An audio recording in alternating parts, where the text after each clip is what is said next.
Hello everyone, this video is going to show how to replace your stock Canik trigger with a Freedomsmith trigger. I make these back straps with a protruding ledge. I call this my Edge series, and it helps a lot with recoil mitigation. It provides contact for the palm of your support hand to get some grip on this handle. Okay, a lot of customers that get this from me typically have a short reach on the trigger, so replacing their trigger with the Freedomsmith really helps improve on that trigger reach. It shortens that trigger reach so they can get more of their trigger finger on the trigger.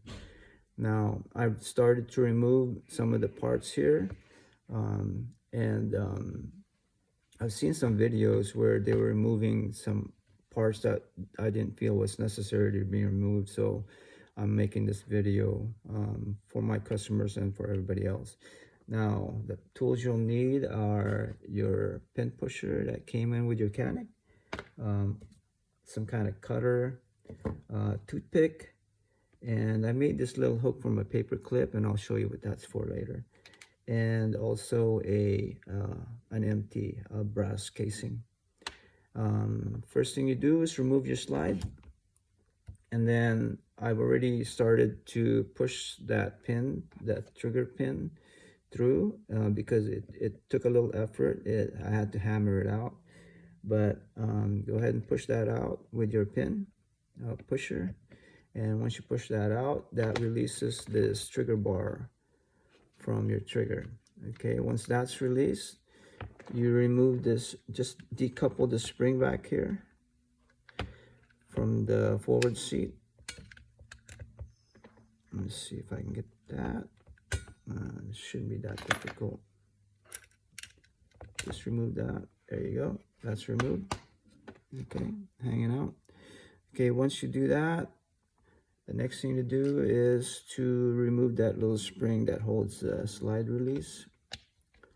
And I use this little hook to do that. Pull that out and push it aside like so. Now that's released. The next thing is to push that slide release pin through. Okay, that pushes through, and just pull that one out. That releases your trigger, and that's it basically. So this trigger, the trigger is removed, and you just swap it out with your Freedomsmith. Now let's just reverse it, the order that you did. This goes in there. This takes a little bit of finessing, but basically you just reverse the operation. So once that's in, you push the slide release back in, find the hole,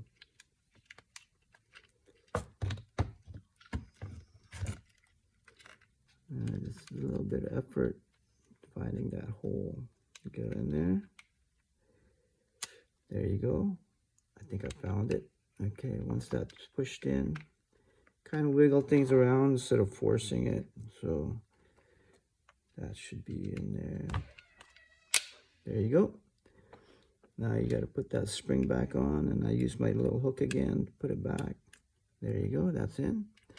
Next thing you do is you got to line up these holes for that trigger bar with the trigger. So just line it up, get your pin, make sure it's lined up, make sure it's in place, move it around so you know it's in place. Now once that's in place, you got to replace, you got to cut a piece of that toothpick off and then put it through the hole so that it stays aligned. Okay, now that that toothpick's in that hole, we know that the bar link is aligned with the hole in your trigger. I use this brass casing, and that's what I use to push that pin through from the other side. This pin has to be pushed to the right. So just set that brass casing up and push that pin through like so. Okay. So now that pin is pushed through, that link is secure. And that's it. Basically, you just got to put this little spring back on back here. Just attach that back. And you're set. And there it is. Everything's ready to go. Yep. So there you go. That trigger is installed. I put the slide back on. And you'll notice the trigger reach much better. It's got a laser light in there, so that's what I dry fire with. So it's not a bullet, it's not a live fire, it's a laser. So basically, you can see here that the pre-travel is very, very short. Very crisp trigger set, and the reset's very short. And that's it. Okay, I hope you enjoyed this video. I hope you find it useful. Again, if you need any of the back straps with this improved feature, contact me at mymagmo@gmail.com. This is on the Canik Rival polymer, and this is what it looks like on the Canik Rival steel. I also make them for other brands, 1911, Beretta 92X. I make them for CZ Shadow 2. Let's see what else. The SAR K12, Tampoglio, and I'm working on other guns. I think a DR 920 I'm working on. And if I don't have the gun, I don't have most of these guns that I make these back straps for. So if you need one that I didn't mention, just give me an email at mymagmo@gmail.com. And I don't own a lot of these guns, so I rely on the customers to provide me like a back strap so I can get dimensions from.